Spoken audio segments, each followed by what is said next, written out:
ఇప్పుడు స్థానికంగా నవీన్ యాదవ్ గెలిచే అవకాశం ఉందని చెప్పేసి చెప్తున్నారు కదా ఇక్కడ. అంటున్నారు. ఇప్పుడు ఎవరిది వాళ్ళకు ఉంటది, చేసేదైతే చేస్తూనే ఉంటారు కదా, దానికి ఎవరు ఆపలేరు కదా. మా నమ్మకం అట్లా. అయితే బీఆర్ఎస్ వస్తుందనే మా నమ్మకం. ఎందుకక్క ఇప్పుడు కాంగ్రెస్ ఉన్నప్పుడు బీఆర్ఎస్ ఉన్నప్పుడు జరిగిన డెవలప్మెంట్ ఏంటి, కాంగ్రెస్ ఉన్నప్పుడు జరిగిన డెవలప్మెంట్ ఏంటి? మాగంటి గోపీనాథ్ చాలా బాగా చేసిండు, ప్రతి ఒక్క ఈవెంట్ చేసిండు, మంచిగా గిఫ్ట్లు ఇచ్చేటోడు, పేరు పేరున ప్రతి ఒక్కరికి వచ్చి దండాలు పెట్టేటోడు, మంచిగా చేసేటోడు. నవీన్ యాదవ్ వాళ్ళకే వేసుకుంటాడు కానీ ఎవరికి ఏం చేయడు. ఓకే, ఇప్పుడు ఒకవేళ నవీన్ యాదవ్ గెలిస్తే ఎట్లా ఉంటుంది ఇక్కడ సిచువేషన్? ఇక్కడ సిచ్యువేషన్ వాళ్ళకి బాగుంటది కానీ మాకు బాగుండదు కదా. మేము ఎప్పటి నుంచో ఇప్పుడే కాదు, చిన్నగా ఉన్నప్పటి నుంచి బీఆర్ఎస్ పార్టీ వాళ్ళమ్మ. మాకు ఇల్లు ఇచ్చిండు, మా మమ్మీకి పింఛన్ వస్తుంది, మా డాడీ లేనిది మంచిగా అయిందంటే మాకు బీఆర్ఎస్ తరపుననే. ఇప్పుడు ఎట్లా ఉంది ఇక్కడ, టఫ్ ఉందా? కాంగ్రెస్ వర్సెస్ బీఆర్ఎస్ ఉంది ఇక్కడ.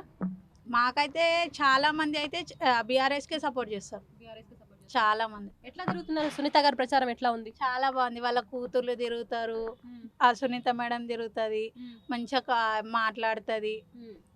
మా ఏమో ఇంత ఏమంటారు, పబ్లిక్ లో వచ్చి కూర్చొని మాట్లాడుతుంది సునీతమ్మ, బాగా మాట్లాడుతుంది. కాంగ్రెస్ తరపు నుంచి వస్తున్నారా?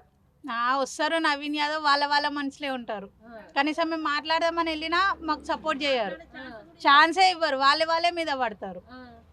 మాకు బీఆర్ఎస్ రావాలని కోరుకుంటున్నాం. ఇప్పుడు సునీత గారు మీ దగ్గరకు వచ్చినప్పుడు ఏం మాట్లాడారంటే ఎట్లా ఉంది రెస్పాన్స్?